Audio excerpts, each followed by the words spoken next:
programa de opinión contiene elementos de lenguaje, salud, sexo y violencia que pueden ser escuchados por niños, niñas y adolescentes sin supervisión de sus madres, padres, representantes o responsables. A partir de este momento, la economía dejará de ser una dimensión desconocida.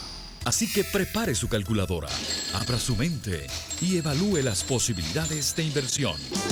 RCR Negocios presenta La Otra Vía, una forma de entender la economía como parte de su vida cotidiana.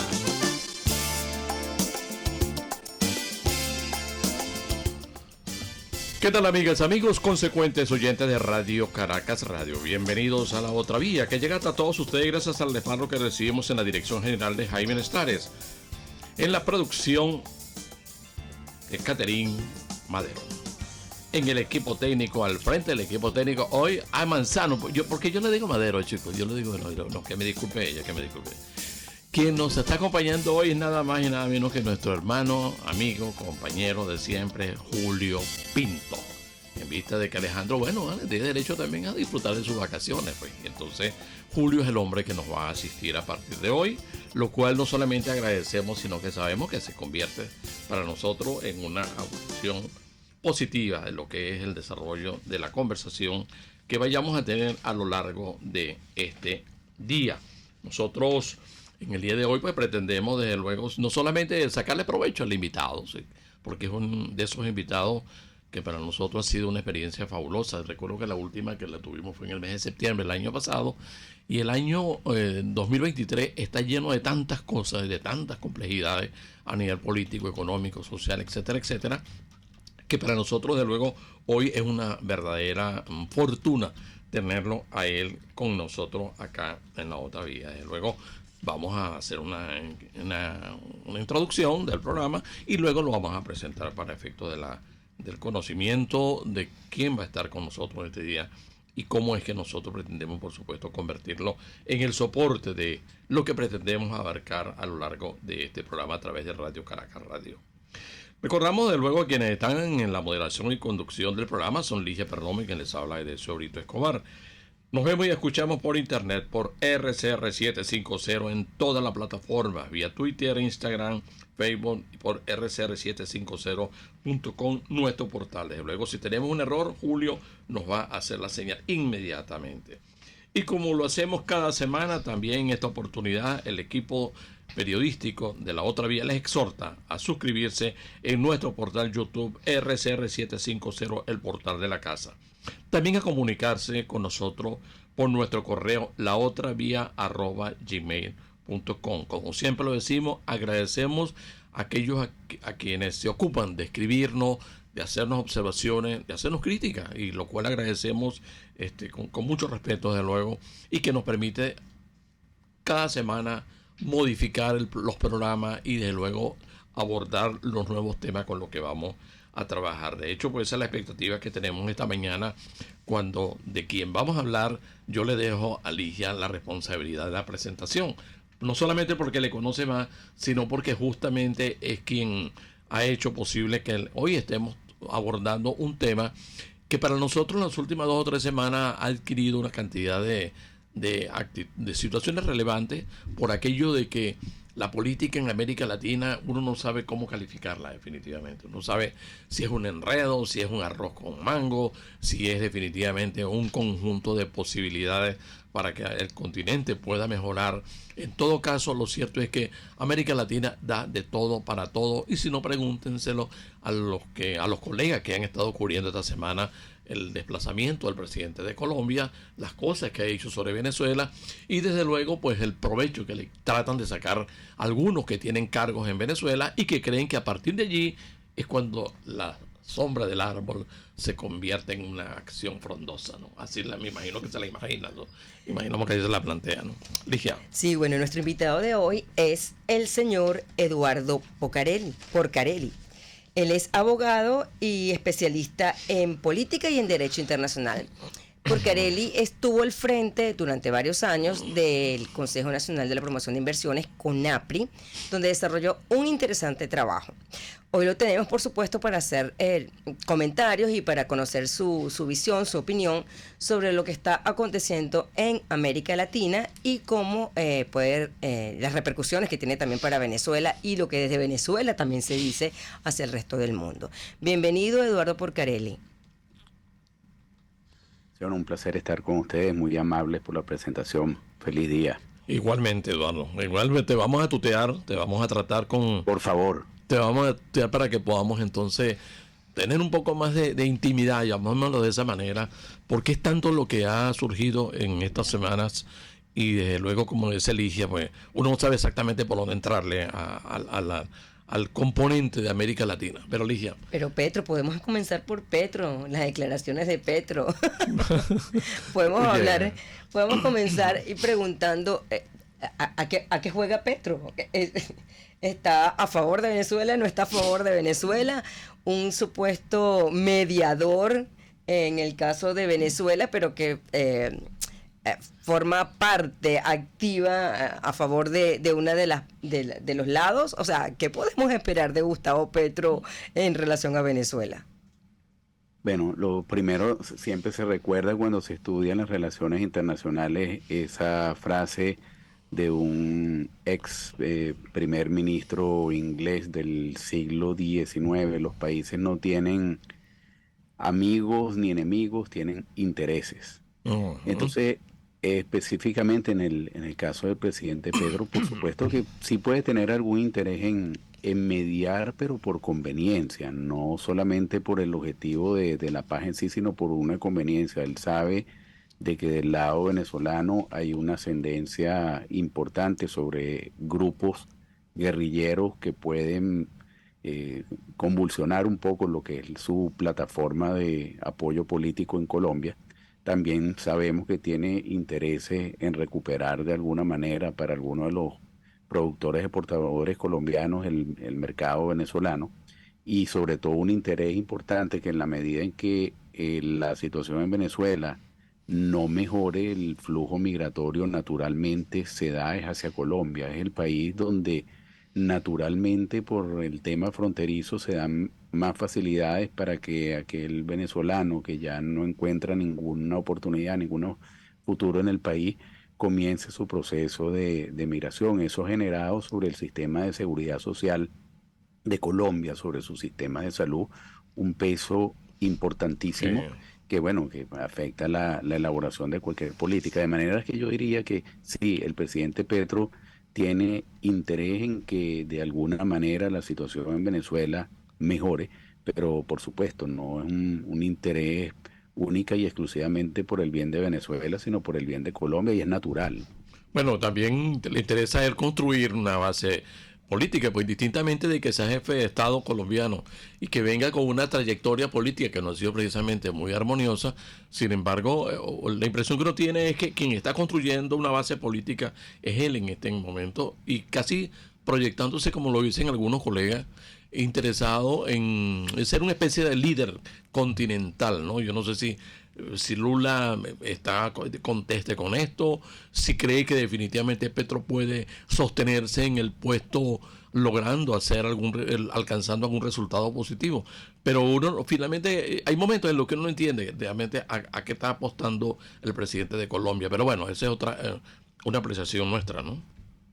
No, claro, y bueno, debemos recordar que en este momento todo el mapa latinoamericano, salvo alguna pequeña excepción, giró hacia la izquierda, ¿no? Y es el momento de los liderazgos de izquierda, pero el problema reciente en el caso del presidente Petro es que hizo unos movimientos en lo que fue su tren ejecutivo, su tren de ministros, donde prescindió de los ministros que eran más mediadores, más, digamos, que estarían ubicados hacia el centro izquierda, y incorporó ministros que están más alineados con lo que es ese giro del presidente Petro hacia una izquierda, digamos, más radical.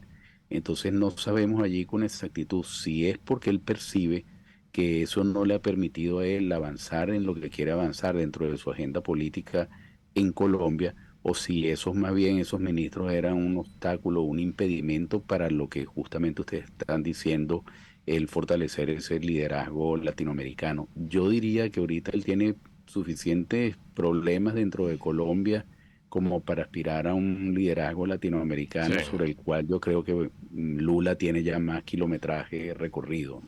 sí. Ligia. Sí, y suena como un poco difícil que Petro lo pueda tener en el corto plazo, precisamente por lo que tú dices. Internamente pues tiene bastantes problemas que atender. Y Lula efectivamente pues ya le lleva una morena, como decimos, en cuanto al liderazgo. Es más que el liderazgo definitivamente pues se gana, se forma. Todavía Petro Sí, no ha tenido claro. como el tiempo suficiente para poderlo hacer, ¿no? No, y O- Pedro tiene otro problema adicional, que es que no tiene el Congreso colombiano sí, la mayoría a su favor. claro. Entonces eso Ujú. le impide avanzar. Claro, a veces eso es un incentivo para volcarse hacia afuera, ¿no? Cuando no puedes avanzar mucho adentro, te vuelcas hacia afuera tratando de construir un liderazgo mucho más sólido. Pero la verdad que yo creo que en estos momentos, si me preguntan, y por lo que uno ha visto, lo que han sido los primeros meses en el poder de Lula y de Petro, yo creo que el que sigue manteniendo ese liderazgo es Lula. Sí, a propósito de esta cuestión interna colombiana, nosotros en las últimas semanas hemos tenido una serie de conversaciones con gente del sector privado, ¿no? Gente del sector privado, algunos nos han descrito pues lo que ha significado la relación con Colombia, los cambios que se han dado, la voluntad de cambiar, etcétera, etcétera. Pero hace 2 semanas hubo una reunión, un encuentro, y bueno, era a favor de Venezuela, llamémoslo de esa manera, pero Venezuela era el gran ausente, ¿no? Por lo menos físicamente. Ahí lo que había era un grupo de compañeros, de amigos del presidente de Colombia, y nosotros decíamos exactamente en qué ubicación está Venezuela en esta situación.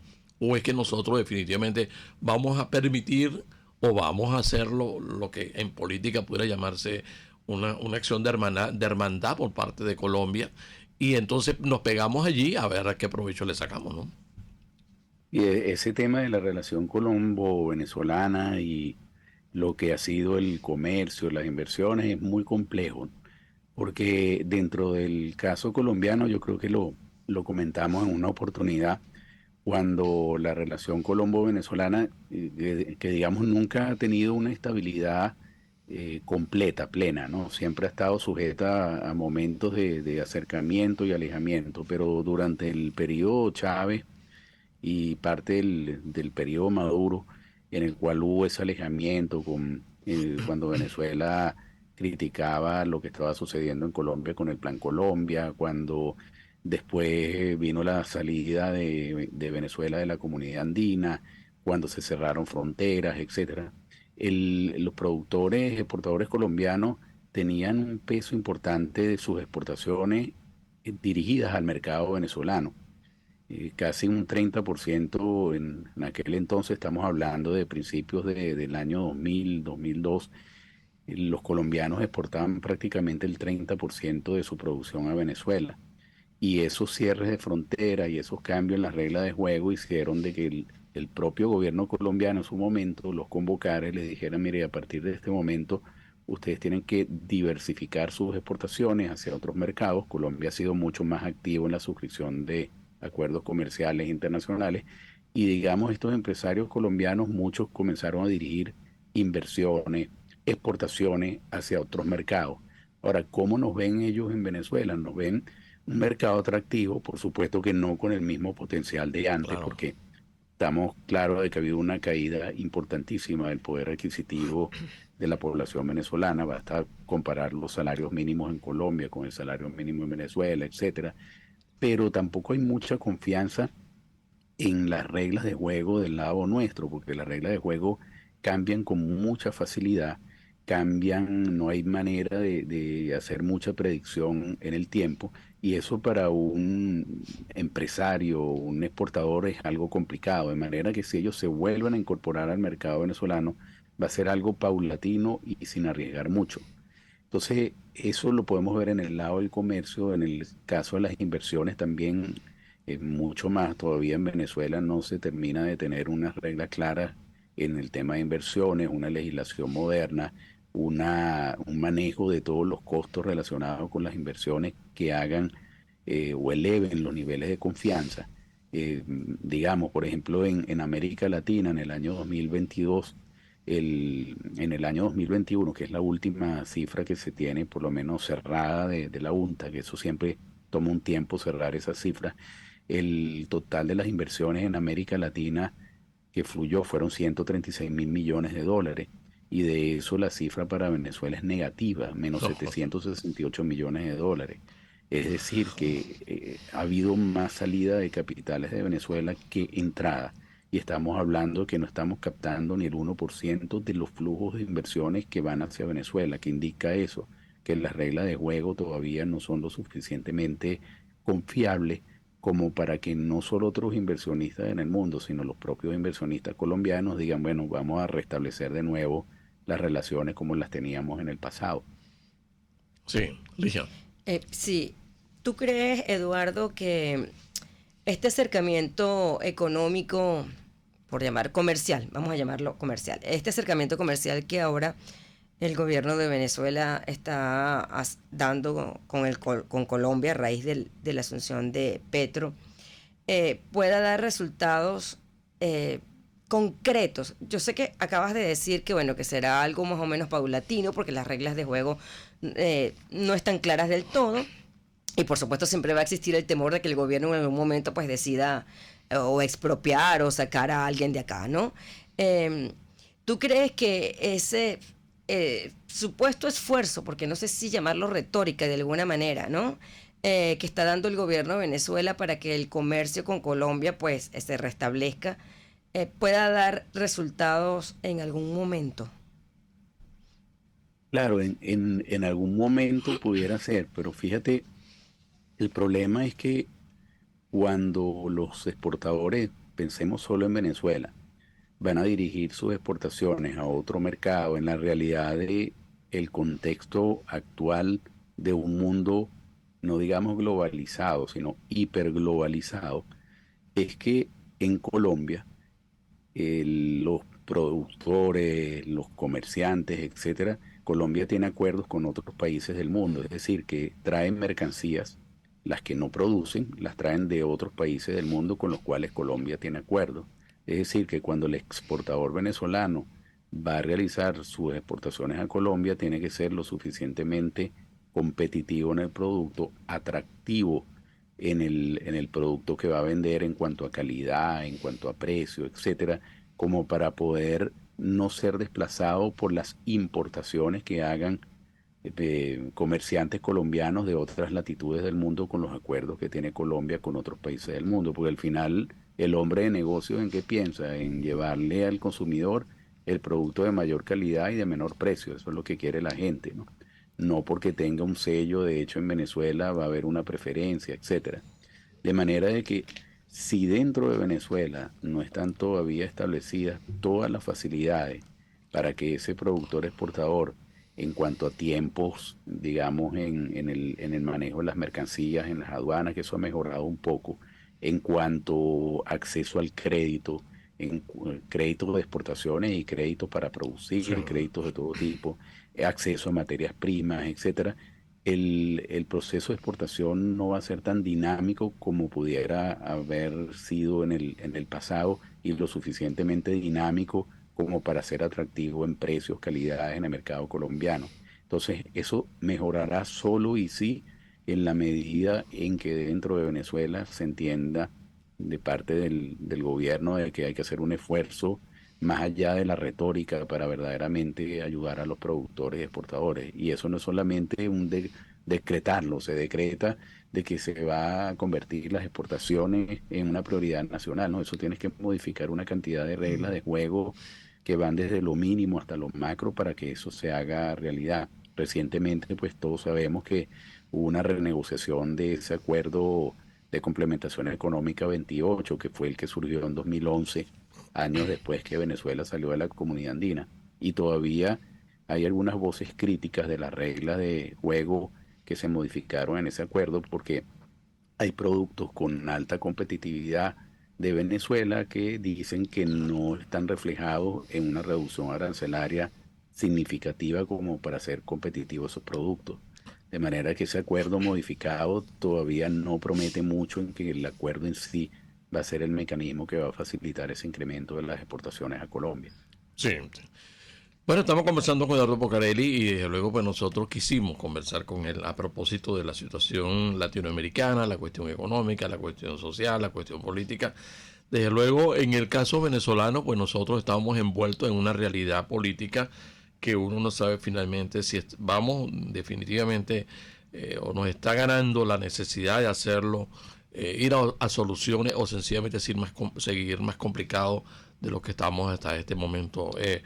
A uno le llama la atención es la liviandad, ¿no?, con la que a veces se emiten algunos puntos de vista de la instancia del poder nuestro y que no dejan entrever finalmente si hay la voluntad final de ir a cambio, ¿no? Es decir, aquí lo que uno no percibe es justamente eso. O sea, uno sabe si es que estamos enredados, si es que necesitamos estar en este enredo o si es que vamos a depender a partir de ahora de lo bueno que pueda pasar en Perú, lo que pueda pasar en Brasil, de lo que pueda pasar en Colombia o de lo que pueda seguir pasando allí.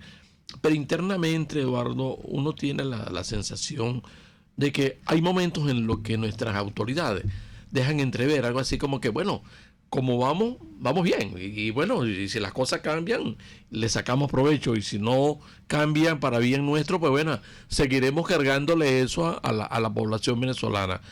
Aquí hace 2 semanas hubo una decisión en materia salarial y uno tiene la sensación de que se salió del paquete de hacer un anuncio, pero al final tienes una población sobrecargada de problemas a nivel social y no hay definitivamente una demostración sincera por parte de las autoridades en que tenemos que cambiar. La expectativa de un proceso electoral, pues a mucha gente no le genera ninguna confianza, sino por el contrario. Y dice, bueno, estamos tratando de ganarle simpatía al mundo por la vía de una supuesta modificación del sistema político, pero en el fondo, en la parte interna, lo que uno no deja de preocuparle es que todos los días las cuestiones se complican más y lo que uno percibe es simplemente discurso tras discurso, pero no hay como si se requiriera una voluntad de cambio. ¿Qué expectativa crees tú que hacia dónde nos podemos orientar nosotros o nos deberíamos orientar nosotros en el futuro inmediato si definitivamente queremos salir del paquete en el que estamos metidos, ¿no? Sí, eso es complicado porque por un lado tienes que tener unificadas lo que son todas las agendas, múltiples agendas que hay en la oposición. Yo noto en la oposición venezolana que cada quien está siguiendo el camino que le dicte sus intereses. Sí. Y es necesario de que haya un consenso sobre el país que se quiere, ¿no? Hace algún tiempo se estuvo construyendo una iniciativa de la cual todos escuchamos que se llamó el Plan País. Un plan país donde se estaban consensuando todas las medidas y requerimientos que necesitaba Venezuela para salir del atolladero en el cual estaba metido y en el cual se consultó a una cantidad de gente de todos los sectores, especialistas en cada uno de los temas. Y yo quiero ir un poco más atrás, porque muchos años cuando se hicieron esas primarias en Venezuela donde se escogió un candidato que iba a competir con Maduro, con Chávez en las segundas elecciones y después con Maduro, se hizo también un trabajo de esfuerzo coordinado por el doctor Ramón, que estaba a cargo de la mesa de la Unidad Nacional, Ramón Aveledo. Ramón Guillermo. Ramón Guillermo, se hizo todo un esfuerzo para consensuar un plan para el país que después de que se aprobó y que estaba ya elaborado, nadie le paró medio. Y después, años después, se implementó toda la estrategia para realizar un plan país, coordinando esfuerzos con numerosos actores, especialistas en los temas, y el plan país resultó y está allí. Pero parece que muchos dentro de la oposición no conocen de la existencia de ese plan, que digamos que son la evaluación y las reglas que se necesitarían para sacar al país del atolladero. ¿Por qué digo esto? Porque la situación en Venezuela es tan compleja que no da espacio para seguir inventando fórmulas creativas del último momento y cambiándolas. Ya ese trabajo de evaluación de lo que sucede en Venezuela y de lo que se requiere ya está hecho. Ahora, lo importante en este momento es que la oposición vaya completamente unida a un proceso electoral donde prácticamente se trataría de relegitimar de cero todo el funcionamiento de las instituciones venezolanas y todo lo que va a ser la base que permite construir, porque vamos a ser realistas. Si hay duda sobre la integridad de las instituciones, sobre el funcionamiento de las instituciones, pues absolutamente nada funciona. Nada más en temas como el de inversiones, por sacar un ejemplo de lo que estoy diciendo. Cuando se hace una evaluación de los costos que puede tener una inversión para un inversionista en el extranjero, uno de los espacios que se analiza es el del funcionamiento de la justicia y el del funcionamiento de las instituciones que tienen que ver con toda la permisología que necesita el inversionista para entrar y funcionar en el país. Si las instituciones siguen sin ningún tipo de fortaleza, debilitadas, sin rumbo, sin orientación, etcétera, eso incide sobre esa variable que va a analizar el inversionista. Y estoy hablando de solo un tema insignificante para lo que sea potenciar un desarrollo en Venezuela, que puede ser vía el restablecimiento de las inversiones extranjeras y nacionales, vía el restablecimiento del comercio, vía el restablecimiento de la producción en el país, etcétera. Eso tiene que tomarse en consideración, porque si no, no vamos a ningún lado. Si no tenemos la base fortalecida, no vamos a ningún lado. Eduardo, tenemos que hacer una pausa en este momento. Vamos a hacer la pausa y cuando vengamos vamos a seguir avanzando en este tema, porque definitivamente no hay posibilidad de evolucionar, salir del atolladero en el que estamos metidos si no hay definitivamente, como tú precisas, la voluntad de querer que se cambien las cosas. Es decir, lo que uno percibe lamentablemente es que aquí privan, como siempre, los intereses de individualidades, de grupos, y por encima de eso, lamentablemente, el país está a lo lejos. Vamos a la pausa y ya venimos con más de La Otra Vía a través de Radio Caracas Radio, recordándoles que hoy tenemos como invitado muy especial para nosotros Eduardo Porcarelli. Usted escucha La Otra Vía, una forma ligera de entender la economía, por RCR Negocios. Puedes seguirnos en nuestras redes sociales. En Twitter, @RCR750, la radio que se ve. Hola, les saluda Alfredo Yuncosa y los invito a acompañarnos a Con Seguridad Radio, el programa pensado en la seguridad de los ciudadanos y las organizaciones. Con Seguridad Radio. Todos los sábados a las 12:30 de la tarde. Por RCR.tv, la radio que se ve. Pluralidad contigo.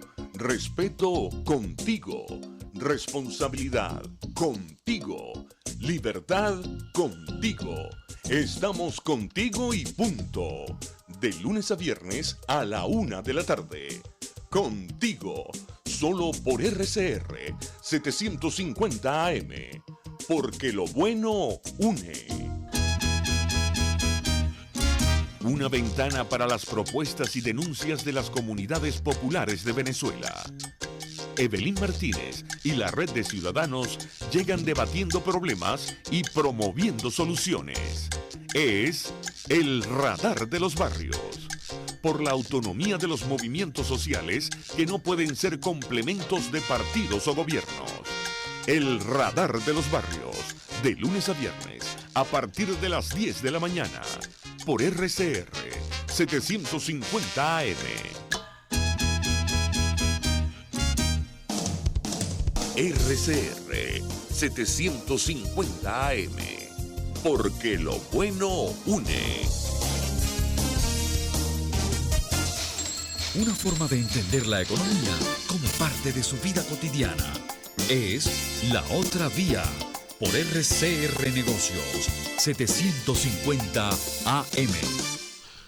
Bien, nosotros continuamos nuestra conversación de esta mañana a través de Radio Caracas Radio sobre en La Otra Vía, y tenemos a Eduardo Porcarelli, y lo cual no solamente se lo agradecemos a él, sino que a ustedes, amigos radioescuchas, sencillamente decimos que para el equipo de La Otra Vía es un verdadero, no sé, es un honor tenerlo a él, porque nos permite no solamente tener una visión más equilibrada de las cuestiones, mucho más establecida en lo que significa la necesidad que tiene nuestro país. Y luego, como él lo ha dicho, pues es que a veces uno termina pensando es que el país aquí, bueno, sí interesa y es bueno y eso, pero hay definitivamente una multiplicidad de intereses creados que es como que si por momento amarraran al país por las piernas y le dicen, tú te quedas aquí porque yo dispongo, tú no vas a avanzar sino lo que a mí me conviene, y desde luego pues uno termina no dándole excesivo crédito a los que están al frente de las posiciones de poder, sino que uno finalmente no termina de entender cuánto más puede Venezuela seguir en este proceso sin que quienes están llamados justamente a promover los cambios puedan concluir en un efecto positivo. Eduardo le hacía la observación, ya esta semana estamos viendo cambios en los gremios empresariales, Sí, señor. hay nuevos candidatos y uno dice, pero ¿cómo? Si que hace apenas 2 años hubo una serie de propuestas por parte del sector empresarial, ¿será que se cansó? ¿Será que se agotó? ¿O será porque considera que definitivamente no hay que esperar sino que alguien de los interesados en la cuestión política ofrezcan una opción adicional? Pero uno no termina aclarándose, ¿no? Ligia, ¿no te parece? Mira, particularmente pienso que lo que falta es indudablemente voluntad política, es decir, las ganas de verdad de hacerlo, de echar para adelante. Para mí es muy cómodo, o sea, siendo gobierno, el gobierno para él es muy cómodo seguir culpando a las sanciones económicas de todos los males que tiene el país, y mientras yo me escude en las sanciones, pues yo dejo de hacer y no hay ningún problema. Porque mi discurso, mi narrativa oficial es, estoy dando las oportunidades para invertir, para crecer, para que se produzca, para mejorar el país. Es un discurso retórico, indudablemente. Sigo apostando a las sanciones como excusa para justificar, sí, para justificar mi inacción o mis ganas de no hacer nada. Y de alguna manera, a pesar de que tengo un discurso en el que estoy hablando de la necesidad de diversificarnos y de olvidarnos del rentismo, del cual nos acostumbramos durante décadas, dependiendo del petróleo, en el fondo sigue dependiendo del petróleo. Es decir, sigue apostando a lo que pasó recientemente. Se levantan las sanciones a Chevron, entonces ahora apuesto a Chevron únicamente como mi tabla de salvación para que me dé algo de ingreso para poder ir surfeando la ola. Pero surfear la ola no es desarrollar un plan, o sea, no es planificar un país, tener un futuro ya visualizado para trabajar en ello. Para mí, particularmente, eso es lo que está haciendo el gobierno. Estamos rebuscando demasiado, Eduardo. No, para nada. Fíjate que sobre ese tema de las sanciones, hay en Venezuela especialistas que han estudiado la literatura y la evidencia a nivel internacional sobre las sanciones, y bueno, uno de los hallazgos es que las sanciones per se no producen cambios políticos en la mayoría de los casos, pero sin embargo, en el caso de Venezuela, atribuir las sanciones a la situación económica de Venezuela es una ligereza muy grande, porque uno analiza primero el tipo de sanciones. La mayoría de las sanciones, hay un grupo importante que tienen que ver con personajes muy particulares de la política venezolana.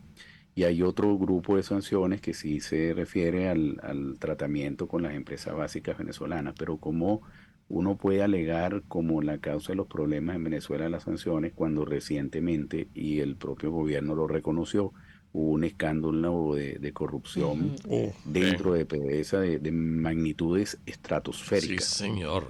Entonces, se alega que el problema es las sanciones, pero no se dice nunca que el problema de la situación en Venezuela es la corrupción que lleva años, y no solamente con este caso en particular de PDVSA, sino años funcionando. En Venezuela han entrado en más de 20 años de periodo del gobierno del de chavismo. Chávez, Maduro, del chavismo.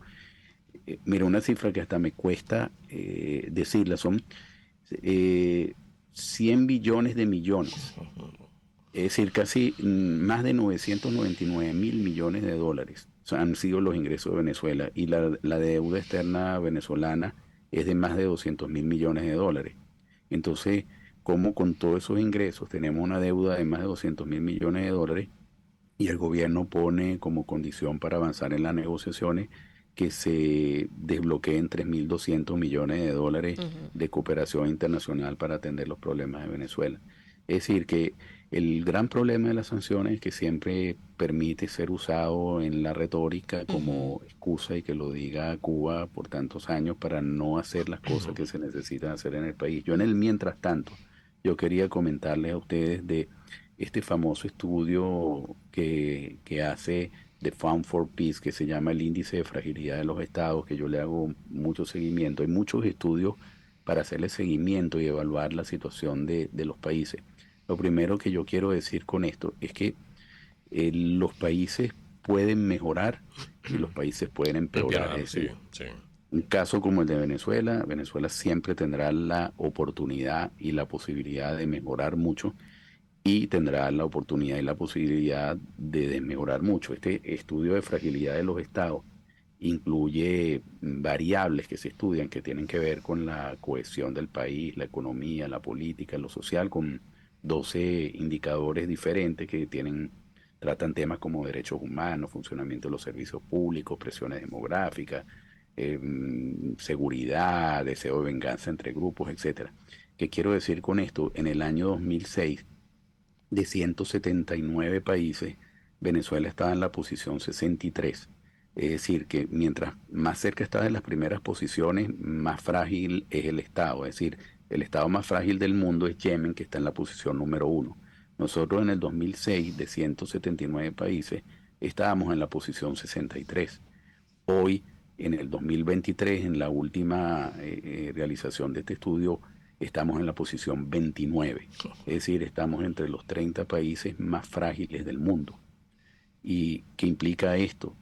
Que, bueno, debería ya concientizarse, más allá de pasiones políticas, más allá de intereses personales, que el país nos necesita a todos para salir del atolladero, o va a seguir haciéndose más frágil. Y quienes pagan esa fragilidad, los grandes sectores de la población.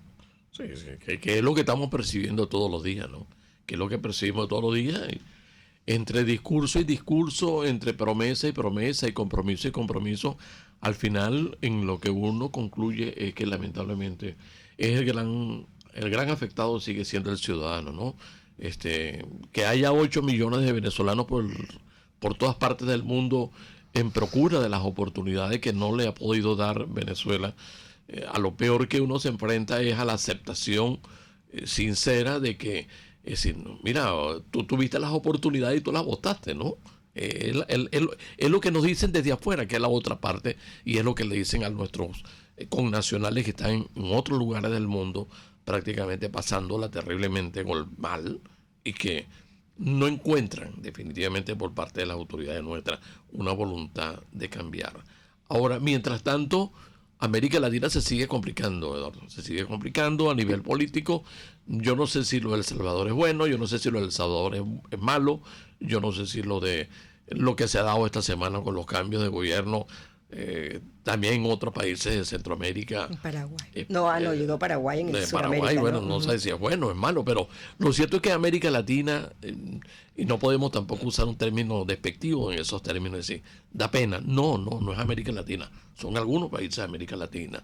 En otros uno percibe una voluntad de cambiar, pero en el caso nuestro, y terminamos en lo nuestro, es que no avanzamos, o sea, seguimos como tú lo estás diciendo, Eduardo, en una cantidad de situaciones en donde las evaluaciones que se hacen de nuestro país nos colocan en condiciones que definitivamente no vamos a salir de. Pero el mapa de la región cada vez se hace más rojo, estamos más rojitos y no estamos viendo resultados concretos en materia económica para la región, ¿no? Independientemente que tuvimos una pandemia que afectó a todos, indudablemente, pero lo que se esperaba en Chile, por ejemplo, no se ha dado. Mira cómo está Chile hoy día. Y ya difícilmente podemos ver a la Chile de hace 4 años más o menos. Es complicado pensar en que pueda haber en el corto plazo un cambio, ¿no? Y una mejora. Bueno, y estamos como también dijo, o sea, como le comentó Eduardo, estamos girando a la izquierda, o sea, estamos un continente ya manchado casi todo de rojo, y bueno, viendo a ver qué es lo que va a pasar, definitivamente. Porque tampoco es que veamos muchos cambios. También Estados Unidos, que digamos la primera potencia del mundo, no es que esté muy bien tampoco. Entonces las cosas se complican a nivel mundial, ¿no? Más allá también de que tenemos la guerra entre Rusia y Ucrania y todo lo que implica en materia económica esto, ¿no? Sí, el mundo, digamos, la política entró al terreno de las altas polarizaciones, pero sobre lo que ustedes están comentando, yo quiero hacer primero dos comentarios. El primero tiene que ver con este estudio que hace esta fundación que estudia los valores democráticos y el funcionamiento de la democracia en América Latina, que es Latino Barómetro, que tiene su sede en Chile. Algo que preocupa de los estudios que ellos realizan anuales es que casi un 50%, un poco más de la población latinoamericana, de alguna manera u otra, cuando se le hacen las preguntas que tienen que ver sobre el apoyo hacia la democracia como sistema político, ese porcentaje mayor al 50% te dice de que le importa un bledo Esa la democracia, ¿no? sí. Si lo que le interesa es que le resuelvan sus problemas básicos, sus problemas básicos de educación para hijos, salud, etcétera. Entonces nosotros, digamos, nosotros que estamos conversando en este momento, estamos más formados en darle mucha importancia a lo que es los valores democráticos, el fortalecimiento de la democracia, pero para aquel que no tiene absolutamente nada, no le importa quién le va a proveer lo mínimo, con tal de que sea provisto de lo mínimo. Eso en primer lugar. Y en segundo lugar, algo que nosotros tenemos que concientizar es que a pesar de todo seguimos siendo naciones muy jóvenes, ¿no? Yo siempre digo que las naciones asiáticas son ya ancianas, las europeas son adultos contemporáneos y nuestras naciones latinoamericanas y de otras latitudes del mundo Una están muchachada. saliendo de la adolescencia y digamos que en el caso de Venezuela es un adolescente difícil más que los adolescentes de otros lugares latinoamericanos, es decir, que necesitamos de una normal y evolución de concientizar lo que es importante para nosotros. ¿Y por qué digo esto? Porque, bueno, yo siento la misma impotencia que sienten ustedes cuando uno ve, pero tenemos las potencialidades, tenemos muchas de las soluciones a la mano, pero no nos da la gana de ponernos de acuerdo, de dejar a un lado los egos, de dejar a un lado los intereses para sacar el país adelante. Y eso es parte de la inmadurez, que lo digo con mucha responsabilidad, inmadurez de mucho de nuestro liderazgo político, inmadurez de mucho de nuestro liderazgo empresarial, inmadurez de mucho de nuestro liderazgo en la sociedad civil. Entonces, a veces uno dice, bueno, será el tiempo el que nos dirá que dejamos de entender lo importante y debemos entender lo importante para salir adelante. El problema es que el día a día de mucha gente no espera el tiempo. No espera, sí. Es verdad, es verdad. No espera, no espera, no espera. No espera y claman claman por una respuesta que tampoco se le da, ¿no? Una respuesta que no se le da y que en el caso de esta parte de lo que es Colombia, lo que es Venezuela, lo que es Perú, lo que es Ecuador, uno termina a veces dándole credibilidad y aceptando como válido esa apreciación que uno lee también por ahí. Dice, bueno, lo que pasa es que el sistema político latinoamericano se agotó. Uno dice, pero ¿cómo se puede haber agotado el sistema latinoamericano, el sistema político latinoamericano, cuando no hemos todavía madurado al frente de las posiciones que hemos asumido, ¿no, Eduardo? Sí, no ha habido tiempo para que se haya agotado, porque también cuando hacen el análisis de temas como el comercio, inversiones en América Latina, sí hay pruebas de que en algunos momentos Latinoamérica como continente ha sido muy atractivo para la atracción de inversiones. Yo les comentaba a ustedes, 136 mil millones de dólares es lo que trajo América Latina y el Caribe en el 2021, pero en el 2012 Latinoamérica y el Caribe logró atraer a la región 202 mil millones de dólares. Es decir, que en momentos determinados, cuando se hacen las cosas bien, los capitales van a fluir, el comercio se va a dinamizar, las oportunidades se van a incrementar y cuando no se hacen bien, pues se pagan las consecuencias de ello. Bueno, voy a traer un caso que me está viniendo ahora a la mente y es el caso de China. Nosotros tuvimos a China como aliado comercial, financiero incluso, por largos años desde el periodo de Chávez y comenzando incluso el de Maduro. Hoy día no se habla de la inversión china en Venezuela. Venía incluso compañías, proyectos, todo eso quedó en nada, por ejemplo.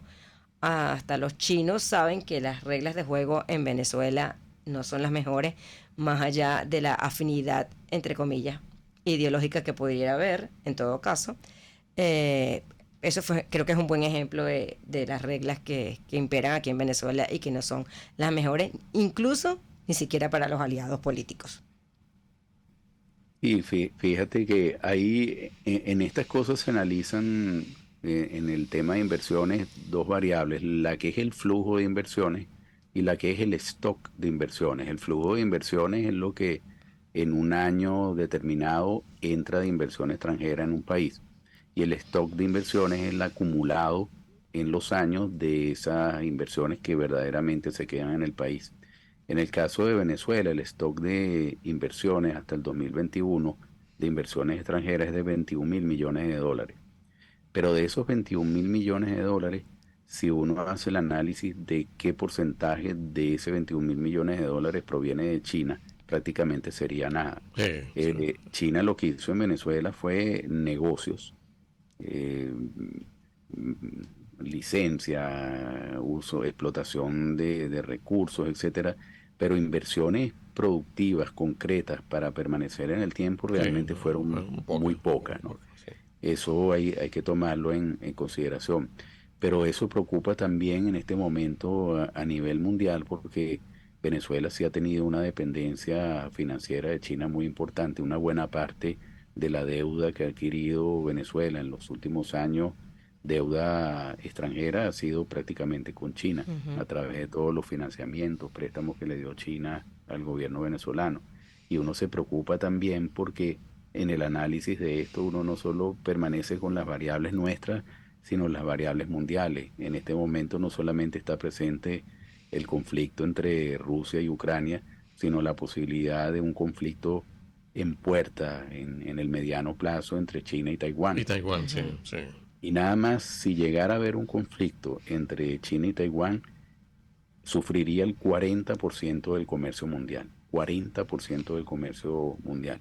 Entonces uno no deja de preocuparse cuando analiza el tema de Venezuela porque por todos lados hay una variable que podría poner en una situación más difícil la que está el país en este momento. O sea, con mayor razón para que le prestemos atención a nuestra situación de hoy en función de futuro, ¿no? Sí, el problema de esto es que, digamos que yo no veo que existe una sala situacional país más allá de la que se haya establecido solamente por el interés de que permanezca un régimen político, más nada. Es decir, los países, muchos países del mundo tienen salas situacionales no de gobierno, sino salas situacionales del Estado, de lo que son los intereses del Estado. Y uno va al caso de Venezuela y dice, ¿cuáles son los intereses del Estado? Parece que lo que uno encuentra con facilidad para definir son los intereses del gobierno y algunos intereses en la oposición que uno puede definir, pero intereses de Estado que son los que reúnen en un pacto prácticamente inquebrable a distintas fuerzas políticas sobre el futuro del país. Eso no existe en Venezuela, no existe.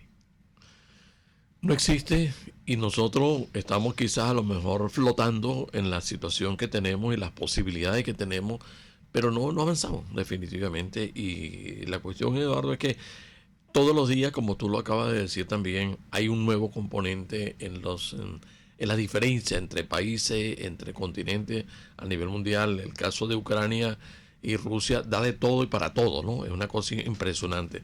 Pero es que adicionalmente cuando uno analiza a qué se puede enfrentar la región nuestra, si esto se complica más de lo que ya tenemos hasta este momento, Hasta hace 2 años, bueno, se presentó también un problema de salud.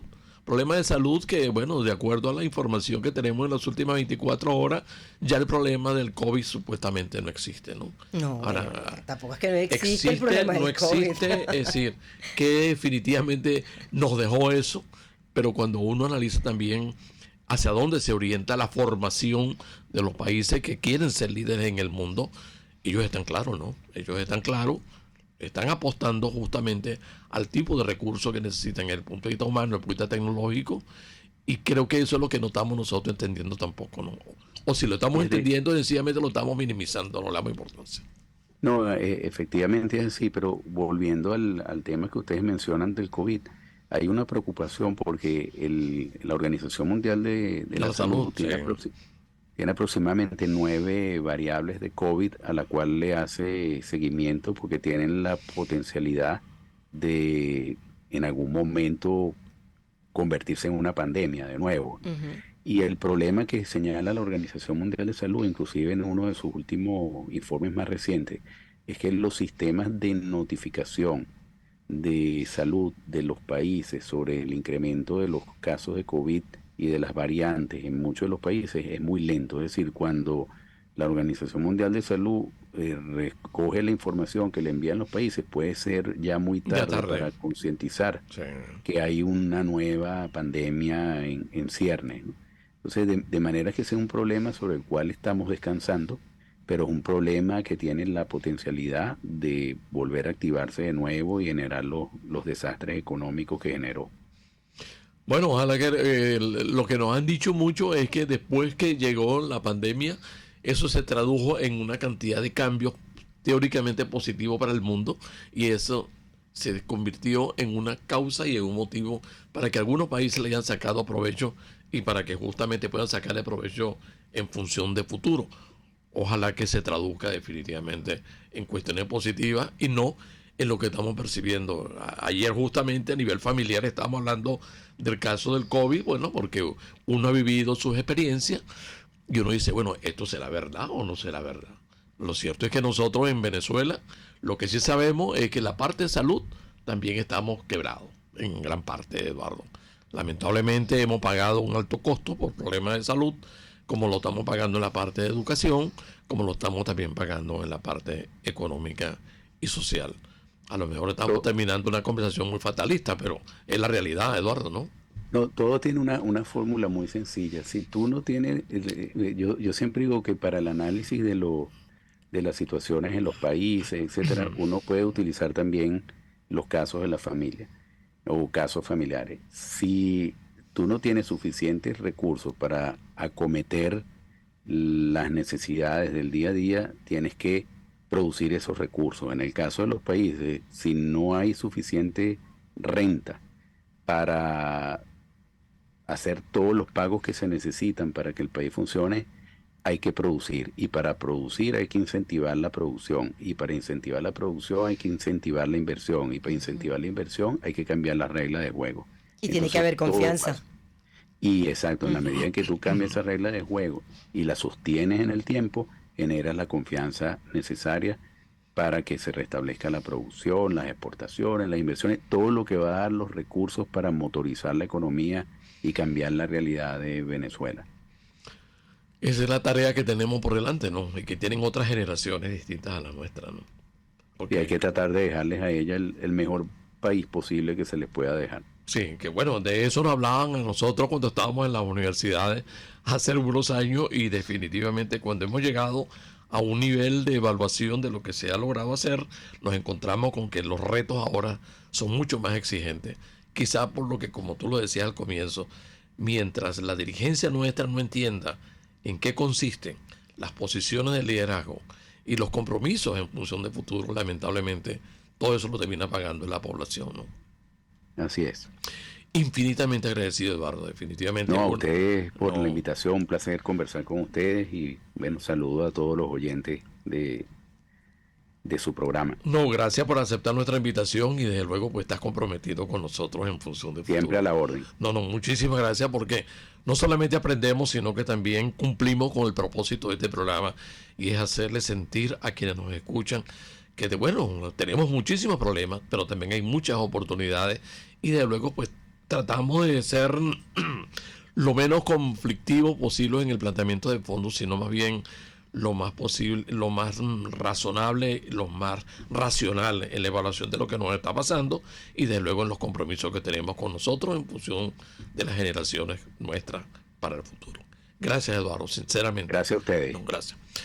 Bueno, hemos tenido a Eduardo Porcarelli, definitivamente ha sido una conversación no solamente positiva, sino para mí magistral, ¿no? Siempre queremos hacer que las cosas sean todos los sábados una oportunidad de hacer cuestiones positivas y es por eso por lo que cuando alguna vez tuvimos a nuestros compañeros en este equipo, con Aurelio, cuando creamos la idea del programa, fue justamente con este propósito.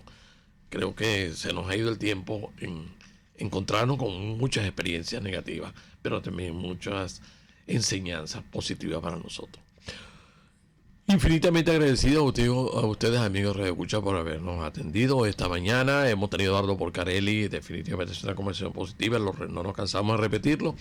Y a ustedes les decimos, pues sigan ustedes en sintonía de Radio Caracas Radio. Les recordamos que estuvimos en el aire, pues Ligia Perdomo y quien les habla, Edesio Brito Escobar. Sigan con Radio Caracas Radio. Adelante, maestro Julio Pinto. RCR Negocios presentó La Otra Vía, una forma de entender la economía como parte de su vida cotidiana.